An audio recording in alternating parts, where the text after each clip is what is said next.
Unlock the power of your mind. This is Provocative Enlightenment with Eldon Taylor. Welcome, and thank you for joining us today. This is an hour devoted to learning something more, not just about the world of shoes and ships and sealing wax, but about how, what, and why we believe as we do. An hour for the open-minded, willing to challenge some of those old ideas behind what we think we know, who we are, and who we might just become. I'm Eldon Taylor, and this is Provocative Enlightenment. All right, our chat room is open, and you can log on by going to eldontaylor.com/chat, where my partner Ravinder and her team will greet you. Now, we have a new segment based on your letters. So, Ravinder, the segment, Question of the Week, we're being asked to share something of interest that we dealt with this last week. So, take it away. Yeah, we always have something interesting coming along, and having the chance to share that is kind of cool. I think the most interesting one this week was an email that you received, I think, where the person said that her and her husband both heard their daughter calling. Now, the daughter wasn't there. She's somewhere. I think she was over in Florida, I think. Mm-hmm. But they both heard her call Daddy at the same time. And the woman who emailed you was a bit spooked out about it. You know, what did it mean, whatever. And you'd replied her and said, you know, it could be a premonition. It could just be that she was thinking of them, but it was definitely a parapsychological event. So, yeah, I mean, I thought that was kind of cool, because that is definitely evidence of something more. You asked her to, check off with her daughter and get back to you, and I think she did, and said that her daughter had just been thinking of her dad at the time. But to be that tuned into another person, is definitely signs of, there is more to life than shoes and ships and sealing wax. You and I, one of our projects that we're working on is, of course, what we call The River. And that's based on Siddhartha, Hermann Hesse's Pulitzer Prize-winning book, where, after doing everything that you might think one should do to become spiritually enlightened, that is going through an ascetic process, asceticism, severe asceticism indeed, even meeting the Buddha. What Siddhartha, the character in Hesse's novel, finally ends up doing is serving as a guide on a river and just allowing his life to reveal itself to him. And in that process, he discovers what enlightenment is. And so you and I, we kind of model things around our current project, around what is the river for everybody? Because, we all have different rivers. How do we live into ourselves? How do we allow life to unfold? And sometimes we've talked to people, events of this nature are the very trigger mechanism that cause them to stop, to pause, to check out of that, ping pong life, caught between mallets, racing here, going there, to look at what the meaning of life is, to look just a little bit beyond the traditional mechanistic scientific models of today. Well, anyway, that is a very interesting one. I find it fascinating. Very, very much so. Kelly, all right. Now, every week I read some of your letters as our way of paying respect to the very important role you play in making this show successful. Last week, our show featured Peter Calhoun, and we discussed modern shamanism and awakening the cities. Jonathan commented, interesting show. I would like to see Mr. Calhoun do the things he is talking about. Not that I doubt him. It's just a matter of changing beliefs and accepting that these things are possible. Now, Jonathan, Peter offers to do just that. You can go to his website. You can attend one of his seminars. You can journey with him into the wilderness, if you will, and learn to be a shaman. He offers to show you firsthand exactly what you are saying you want to see. Callie wrote, I've always felt there has to be a way to transform negative energy instead of using a negative to get rid of a negative. Mary wrote, Peter Calhoun is one of my favorites. Sam wrote, Hi, Eldon. I've listened to you with interest via Hay House. Really appreciate the work you do. Marco wrote, Love Eldon Taylor on Provocative Enlightenment on Hay House Radio. Well, thank you, Marco. Remember to at a distance, love Ravinder too. Teiko wrote, thank you for brightening up humanity. You are doing an extremely interesting job. I find that interesting comment, but thank you, Teiko. Now, if you haven't yet signed up to receive my free newsletter, please do. This last issue received many comments. Barbara wrote, Dr. Taylor, I know that this session was at least worth $200. If only my insurance covered this soul-filling article. I must tell you, I've been ingesting your messages since I purchased Mind Programming in 2009. Stay well and be blessed. A nice letter. Kimberly wrote, wow, this article is amazing, really summed up life in a simple form that hit the nail on the head with my recent experiences. Eldon is so smart and has had such an impact on my life. Are there hands-on workshops he offers to apply and experience what he teaches? I love his work. Well, Kimberly, thank you, first of all. And for all of you, the answer is yes.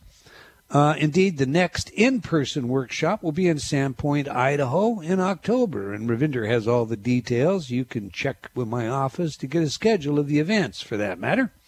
Now, that said, if you can, please plan to attend the Hay House I Can Do It conference in November.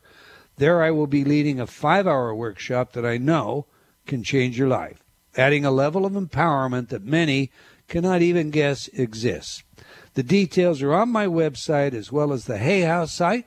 I have really loaded this one up, so if you can, again, please do attend. You have any comments on that one, Ren? That one's going to be a really cool one because I've looked at some of your presentation for that one. That one's going to be jam-packed. It's going to be in-depth. It's going to have its shock and awe. Yeah, and you want them to go away with, right now, definite usable. Tools. That's right. All right. Irene wrote, just started reading your book, Mind Programming. I am so very excited to finally have a guide to use in getting to know how my mind works and practicing truly being awake rather than just being manipulated and asleep and not even knowing it. Sheepy, that's what we call them around here, Irene, and congratulations. It's not all that easy to wake up. Moving on, Beth wrote, I received my first InnerTalk order. I have listened to a new one each day. Stunning response. Ron wrote, your InnerTalk subliminals are awesome, and they work. Doreen wrote, I have listened to the CD on guilt, and for the first time in 5 years, I can think about my mother without a lot of grief and sadness for things I thought I should have done. I finally feel unburdened. Well, good for you, Doreen. Angela wrote, Dear Eldon, I am a Brit living in Australia, and I have bought several of your CDs. I scoured the internet for information on subliminal products before coming across your wonderful website. It was so informative and factual, numerous products and titles that I knew I had to purchase from you, and I haven't been disappointed. I bought for my children and me and play the CDs in all our bedrooms all night. I also have the Brain Entrainment DVDs.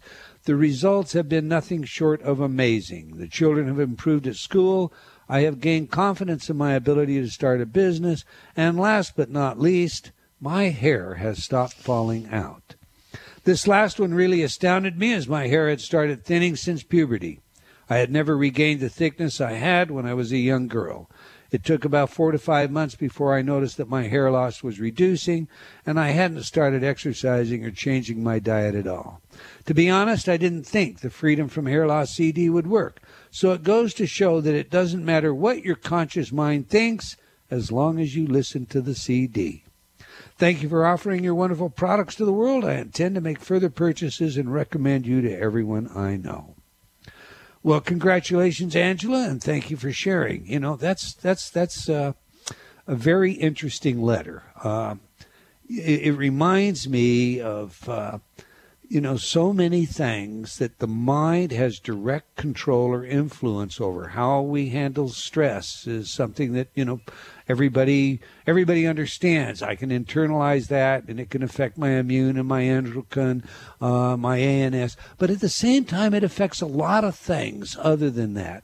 This hair loss program isn't about, male pattern baldness. It's about the kind of hair loss that comes about when we're living a stressed out life, when we're not, even properly perhaps grooming as we should, but mostly it's about the stress and how it impacts our life. It's the same with nail biting. And that's always been one of my favorite testimonials. The person that, that said, you should sell your nail biting programs with a warning. And I said, what do you mean by that? Well, you should tell people that they have to buy nail clippers when you're done. Anyway, yeah. Interesting, the changes you have to make when you start improving yourself. Isn't it so? All right, that's all the time we'll take for letters today, but I do invite you to opine by sending your email to eldon@eldontaylor.com or by joining me on Facebook. We can't get all of your letters on the air, but they do impact our programming, and I thank you for your continued support and feedback. Now to today's show, Life After Death. This is something we dedicated over 20 weeks to investigating right here on Provocative Enlightenment. Indeed, the entire investigation is available free on the Internet, and there is a link on my webpage that will take you to it if you missed the live shows. We looked at the subject from the perspective that would apply in a court of law, beyond a reasonable doubt, the preponderance of evidence. In other words, how would a jury decide the case for life after death? Would a jury conclude that the evidence met the threshold of beyond a reasonable doubt? Okay, that brings us to today's show, The Life After Death Project, a documentary on a timeless theme. This is a fascinating film, a true life enigma that begins with one small, odd incident and mushrooms into a huge scientific investigation of apparent messages from the other side. The film takes us on an investigation of the extraordinary case of after-death communication with sci-fi luminary Forrest J Ackerman.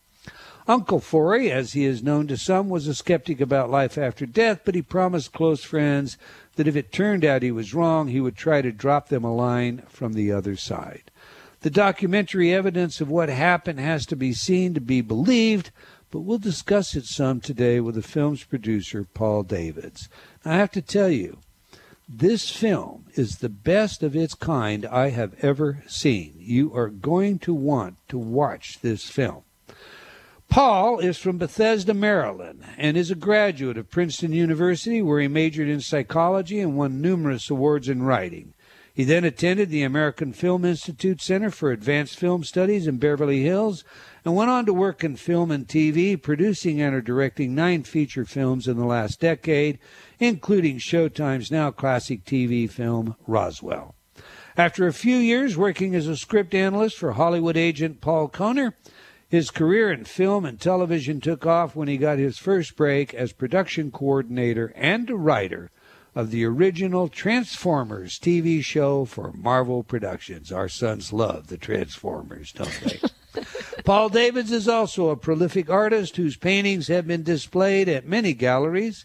He is a member of the Writers Guild of America and Producers Guild of America.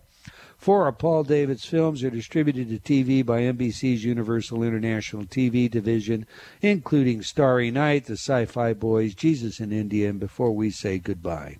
Information on all of his films and his books and music can be found at Paul Davids, that's PaulDavids.com. So let's get him in here. Welcome to Provocative Enlightenment, Mr. Paul Davids.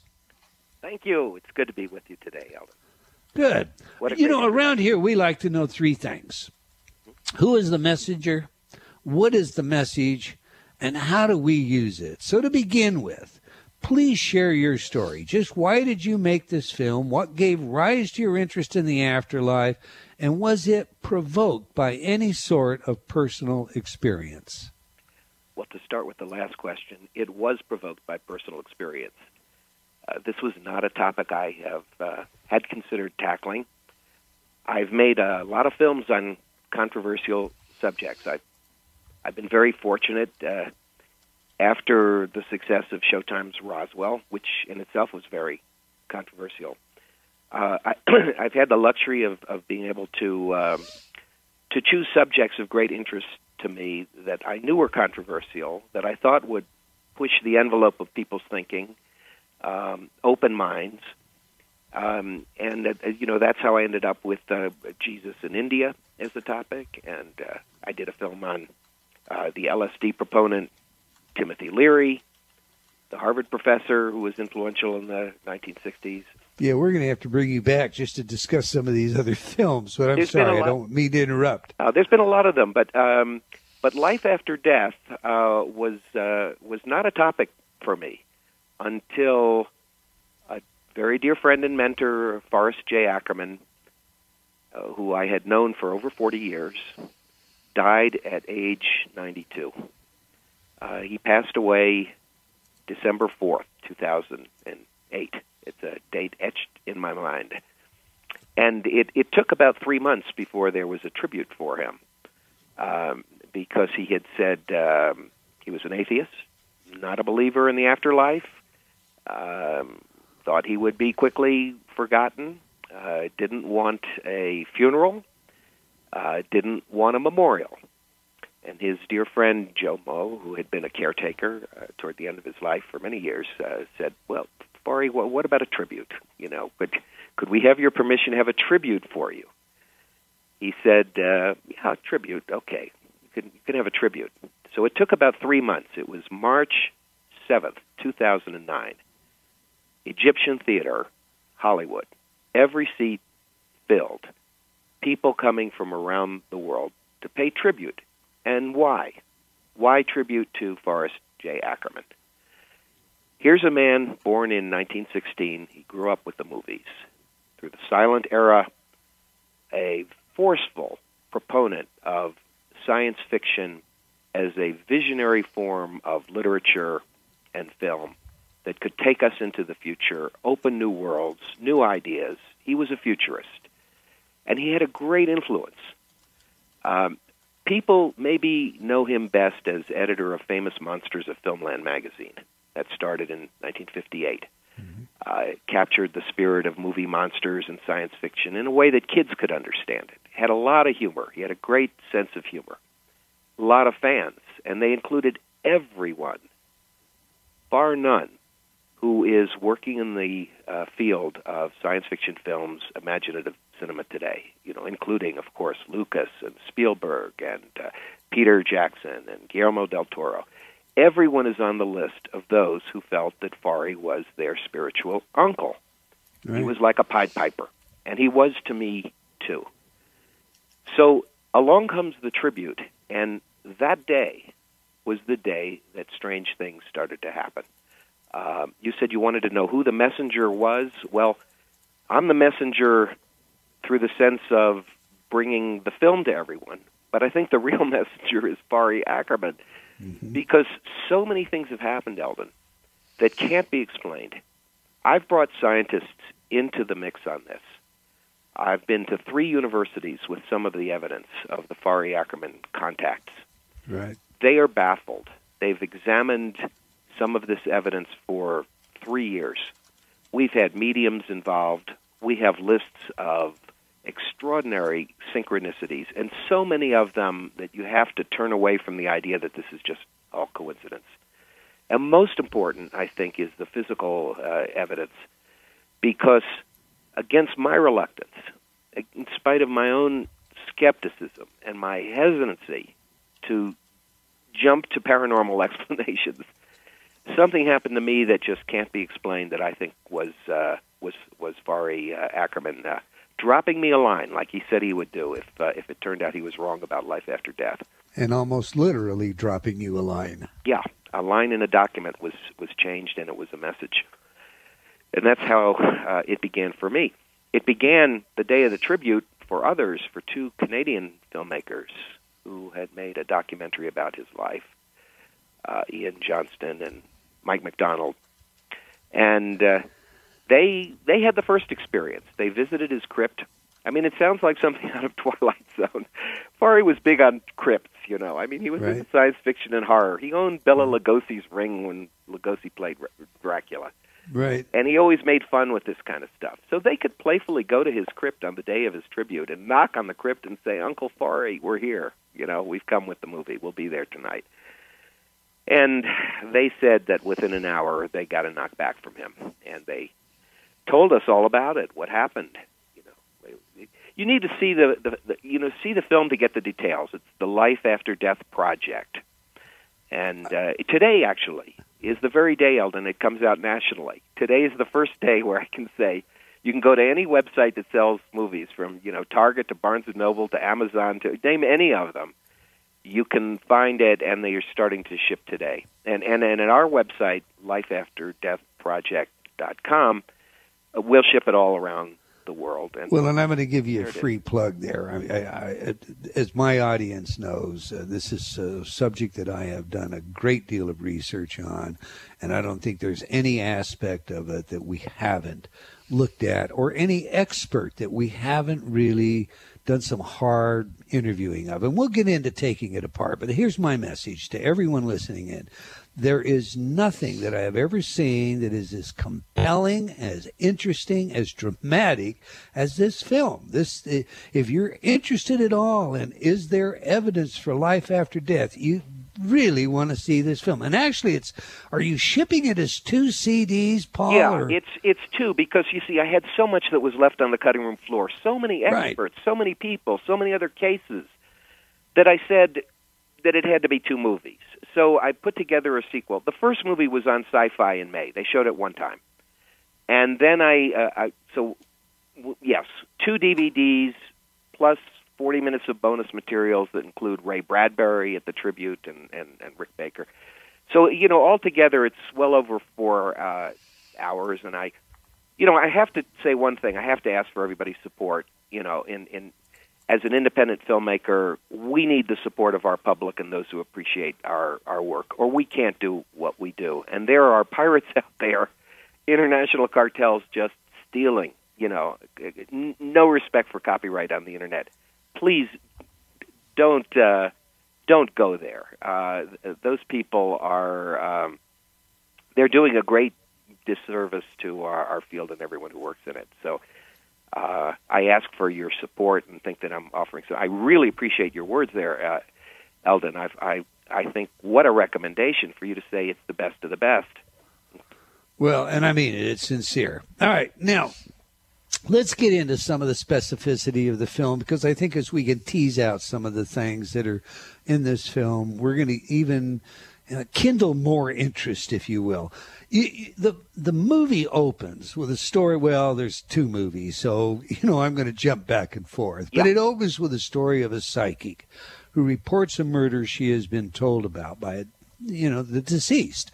So, I mean, a dead woman has actually come to her and said, look, and given details. Now, law enforcement is always suspicious of psychics, and even more so when someone comes forward who knows something that they shouldn't know. And I know that firsthand from my work in law enforcement. So despite that fact, psychics are sometimes still called into cases. I've used them myself. So please tell us about this woman that opens your film and her experience with this deceased murder victim. Well, that actually, I want to say, opens the sequel. She's one of those of the many others who bring forth evidence and testimony. Her name is Marissa Ryan. She didn't become a psychic medium until well into her life. She had been a corporate professional. 2 very close relatives died within a week and had a profound impact on her. And it was soon after that she said that she received her first visit from a spirit who was a murder victim and provided her with information about the murder. So here's someone who had never thought of contacting the police on something like this before. And, of course, she put herself open to their suspicion the moment she called. And it turned out that some of the information she had was accurate information that hadn't been published. So, yeah, and Paul, I'm going to ask you to hold it there. We'll pick her up when we come back, but the computer's going to kick us out. We have a hard break coming. Okay. We're speaking with Paul Davids about his investigation and documentary film, The Life After Death Project. You do want to check this one out. If you're not already in our chat room, now's a great time to join in the conversation. We have a short movie featuring today's subject for you during the break, and you'll want to catch that as well. So be sure to log in to eldontaylor.com/chat. Do stay tuned. You don't want to miss what's coming up after a few words from some of our friends.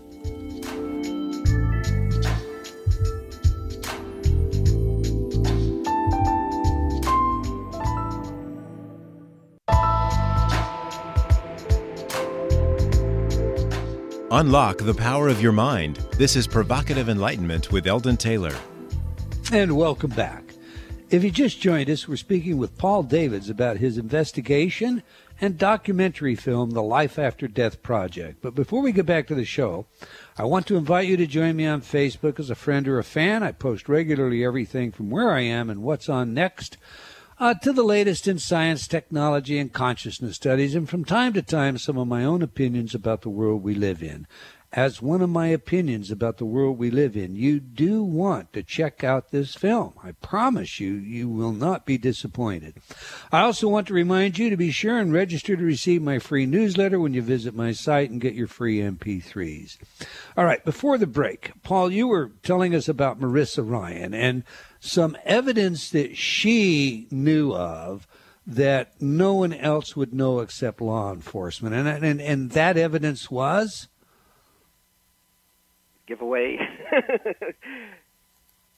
This was rather grisly. I mean, this was it was an aspect of the crime and the murder that had not been publicized because it was so grisly. I think the main takeaway with Marissa Ryan is this: that here's a person who had not been into psychic experience, whose life changed as a result of this, what she called this initial visitation from a murder victim, that she had the courage to come forward to the police. You know, she was a mother. She provided information that was so specific it actually made her for a while a suspect until the police could rule that out. And I think that took courage and determination. And I think it's just one example of so many where there has been some sort of contact or communication from someone who's departed that propels someone to take that information public and let people know about it, to give the subject matter its maximum credibility. You know, as far as I'm concerned, that's exactly what that does. It's the kind of anecdotal story that cannot be explained in any other way except by accounting for some level of consciousness that exists beyond the material, period, end of quotation. I'll allow you the grace of saying it was too gross to describe, and I won't go into that detail. But the fact is, for this woman to have had that knowledge, she was either the perpetrator, which she clearly wasn't, and that was shown by law enforcement, and or she obtained this information in a way that we have no physical, method for explaining. You interviewed. Go ahead. I didn't mean to cut you off. I was going to say, there are so many different ways to study life after death, and you know this because you've been into it so deeply. But it includes so many different categories of research. I mean, whether you want to talk about reincarnation, whether you want to talk about EVP, which is the electronic voice phenomenon, that comes under ITC. Right. I'm going to ask you about all of that stuff. Yeah. I'm going to ask you individually about some of this because we have interviewed numbers of people, but you fleshed out some information that I found completely novel. I had not encountered it anywhere. Okay? So, I mean, you interviewed John Lermer, and Lermer told you basically about life reviews. That's something that Moody talks about. That's something that everybody talks about. And Danny and Brinkley, who's in the first film, of course, talks about it. Right. But one of the things that you discussed that I found really interesting, that no one else has signaled, I shall use that term at this point in time, is that at the crossing over process, it seems to be attenuated by an electrostatic charge. sometimes what appears to be something like a white light or a golden orb. I've never heard that before. I've read Elizabeth Kubler-Ross. I've interviewed a number of hospice experts on this subject. So what could our audience, based on what you learned, what could our audience expect if they were to be attending to a loved one who was crossing over or rising up, as my friend August Goldthor would say? Well, first I would want to caution and say, of course, that many times that there may be nothing extraordinary that is experienced at all, or that sometimes, and I think more frequently, it happens soon after, perhaps the same day, but within hours.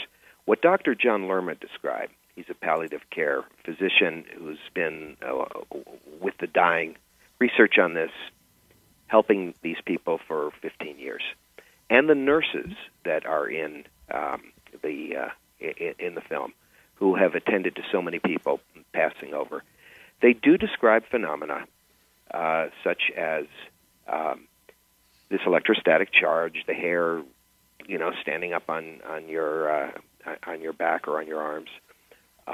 Sometimes an observation of a light, sometimes even a light leaving the body and rising. I mean, these are things that have been repeatedly reported, but not always so. I'd like to mention, and I know you saw this toward the end of the sequel film, the case with my own father-in-law, who was in an assisted living home, and when he passed, the person who was closest to him in the home came into the room he had lived in. It was probably about 2 hours after his body had been removed. And he came in, to say goodbye, which is, sort of a passionate thing to do when the person's no longer physically there. And as he expressed his feelings and his sorrow, there was a vase on top of the refrigerator in the room that just leaped off the refrigerator. It's a glass vase. It hit the ground. It didn't break. But he said it was in the middle of the refrigerator, and he said it became very cold in the room. And what followed this just shocked him, and that was a phone call from my father-in-law, first on his personal phone, where the name shows up, that the phone call is coming from, but there's no voice there, there's no one there. But then on his corporate phone, a few minutes later, another phone call that says it's from my father-in-law. So where is this residual activity, this contact? How are we to assess this? How can this even be? There's obviously so much to life and spirit that we don't understand, that we're groping to understand. Well, let's play with that for a second. We've covered EVP on this show. In fact, we've actually played some of the EVP recordings. We've had multiple shows on EVP. But, tell us about ITC, especially some of the work Gary Schwartz is now doing in Arizona. This is the trailblazing research. ITC stands for Instrumental Transcommunication. Right. The idea is that just as radio waves and television waves and the waves that bring us the Internet are all around us, they're all around the atmosphere, they're traveling right through our very bodies.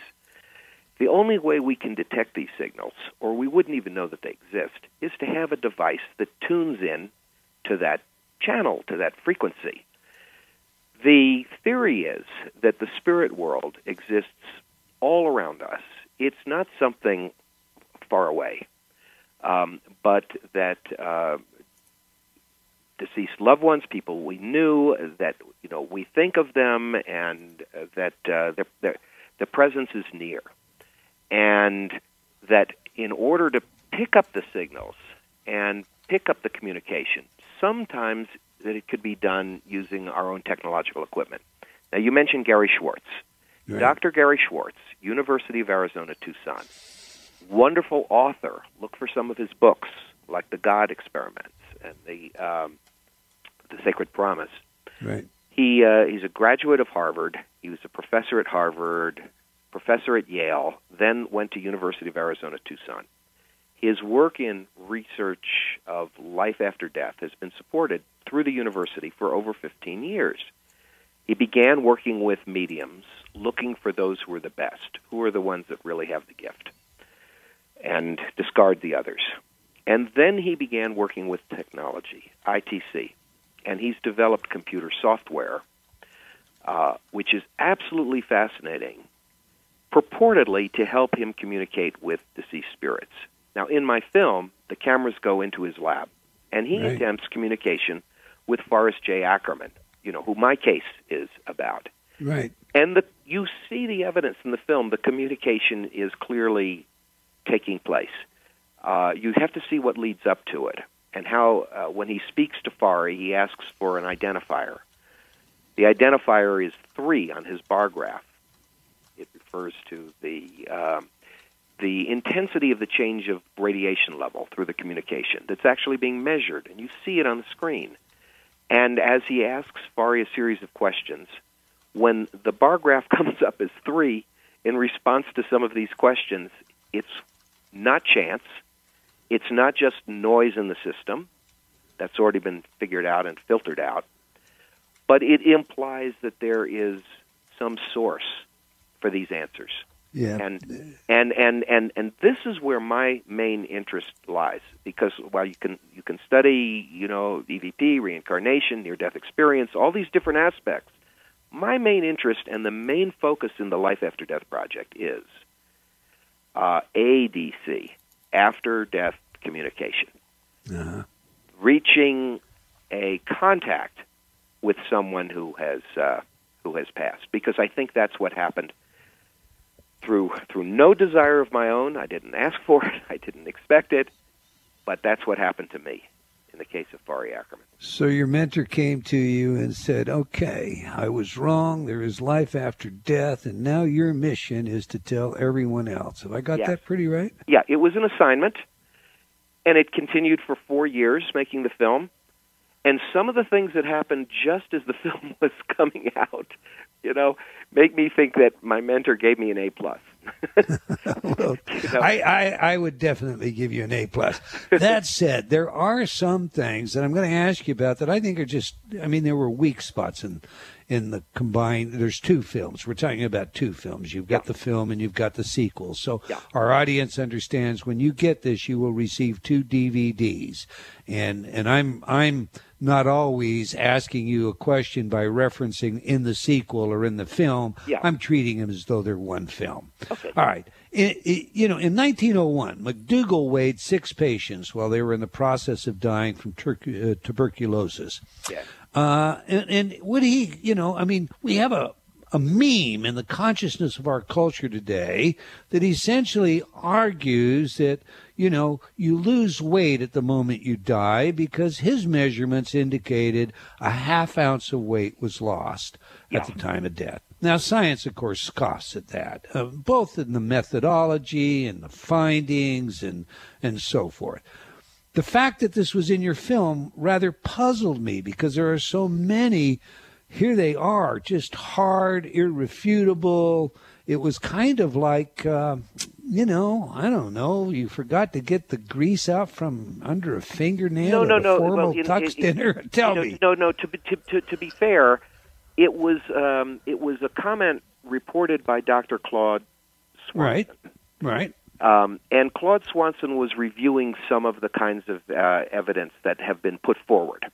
And he mentions that as something that has been put forward, not as fact, but he does say there was experimentation with it. Now, he doesn't go into detail of what the critiques might have been of that experimentation. But Swanson, who's a PhD and from Princeton, wrote an extraordinary book called The Synchronized Universe, in which he deals with all kinds of anomalies in our world and in physics, and claims of anomalies, some that may not have been proven, but uses the claims and the evidence to try to weave together a picture and theories where he can bring physics to attempt to explain some of the phenomena that we're seeing. So it's not something I'm saying in the film. It's a point that Claude Swanson raised in his own argument about some of the interesting things that have been tackled. That takes me to this, Yeah. You know what a confirmation bias is. And we think of I'm just going to a BS. We all know what BS is. Mm-hmm. And then an Bachelor of MS, Science. well, we say that's just more of the BS.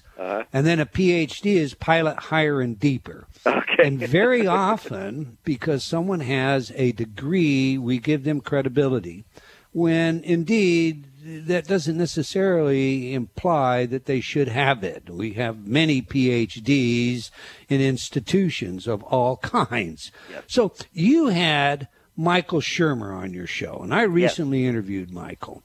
And we talked about his books, Why People Believe Weird Things and the Believing Brain. Now, as you know, Shermer is well-known agnostic who challenges many so-called New Age views, and we found him to be bright, informed, cordial, and most reasonable. He does offer explanations for why folks want to believe the things like life after death, and he does concede that some things are inherently unprovable. His bottom line message to us came down to, live a life of service to your fellow human being. Do your best efforts to improve the quality of life we live in. Now, you have him in your film, and he essentially does a pretty good cleanup job at indicating when the time comes that we do communicate, say, as with ITC, with the other side on a regular basis. I believe his words are something like that will become chapter 18 in the science book, of exactly. how we do that. Exactly. My question here, is kind of twofold. When you have someone who gives you evidence that is, the kind of evidence that science normally just discards, and then you turn and you put a Shermer on and you keep him confined to that part of his interview which gives credibility, is that fair as a filmmaker? I mean, this is Provocative Enlightenment. I have to ask you that. I've already endorsed your film. Absolutely. I'm glad you asked that, because Michael Shermer cannot explain any of the anomalies that we bring forth in the film. And he admits that weird things sometimes happen to people. They can't be explained, but he wants to put them all in the gray basket and not deal with them. And I think that's exactly 100% wrong, that it's these anomalies that are the most important clues to where our progress is going to be in the future in this whole field. Now, I know Michael Shermer. He's in my film, and we had lunch together recently. It went on for 2 hours, and we talked about everything in the movie. I know he's going to be writing about it, actually, probably fairly extensively. But, I've read The Believing Brain, and I've read Why People Believe Weird Things.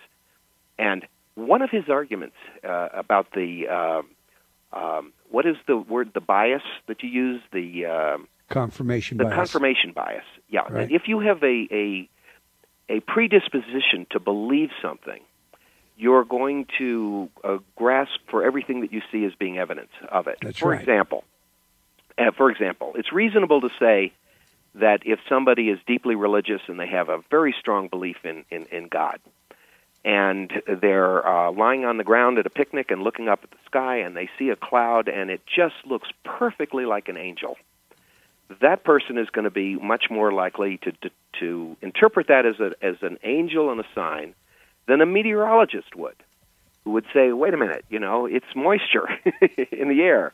It can take any shape, That's that right. just happens Amen. to be. So, but one of the things that I think I show very clearly in this movie is that Shermer's argument that so much of this material comes from people that already have a belief and therefore they dig up the evidence or they interpret everything in the world around them as confirming is not true. So much of this is happening to people who have had no clue about this, who have had no interest. Something comes along that shocks you in your life. This was the case with me. I wasn't looking for it. I didn't seek it. One of the Society for Psychical Research in London has just published a marvelous and very, very long detailed review about the Life After Death project. But they put in there that one thing that, as they review everything, is that how can we be sure that this ink blot, wasn't a hoax from Paul Davids. And I want everyone to hear from me. No hoax. Nothing invented. Nothing contrived. Not Blair Witch Project. Not the fourth kind. What I'm doing here is it's a confession. I'm bringing this forward for science. I went to universities. I went to scientists after this happened. I'm giving it to the world because it's true, not because it has anything to do with there is no. I get accused of exploitation. You know, the subject sounds tabloid. No. This is an honest confession, and take it that way. I mean it. And I mean, the chemistry has actually been examined of the document, and no one, I mean, is able to replicate it. Is that correct? That's absolutely correct. And the scientists I went to are the top in the world. One skeptic says to me, well, why do you go to these university professors for? What do they know? Why didn't you go to the FBI? It happened in your house when you were alone. There was no one else there. That sounds because like the FBI would take it to the university for crying. The FBI would take it to the men that I went to. I went to Dr. J. Siegel, chairman of the chemistry department, University of Indiana, forensic chemist, testified in many, many court cases where chemistry is at issue.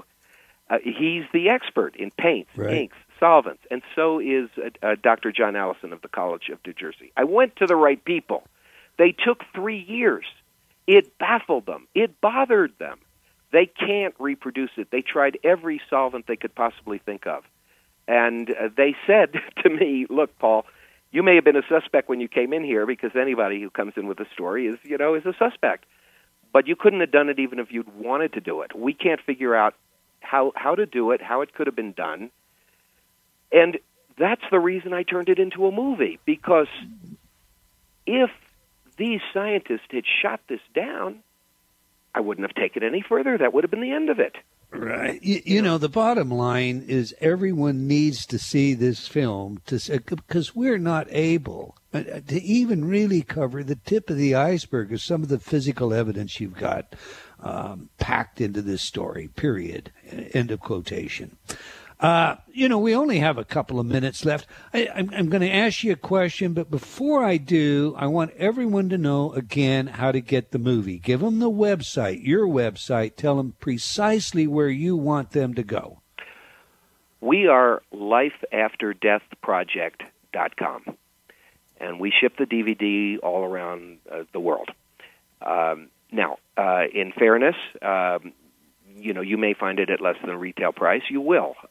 Today is the day it comes out everywhere. So whether you go to Amazon or Barnes & Noble or Target or any consumer outlet that you can name for DVDs, you'll find it online. You'll find it online, and I urge you to pick up a copy. I'm sure you'll be happy that you did.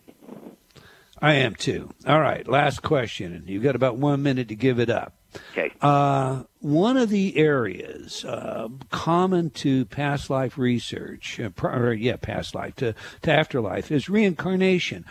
And there have been a lot of hoaxes there, like the Bridie Murphy story. What did you find to be the most compelling evidence that you stumbled across or tracked down for reincarnation? Well, I didn't research reincarnation in this film. I felt reincarnation would take an entire film by itself. There is a massive body of research on reincarnation, so much literature, so many books, that we mention it briefly as a topic in the sequel as one of those areas that demands further research.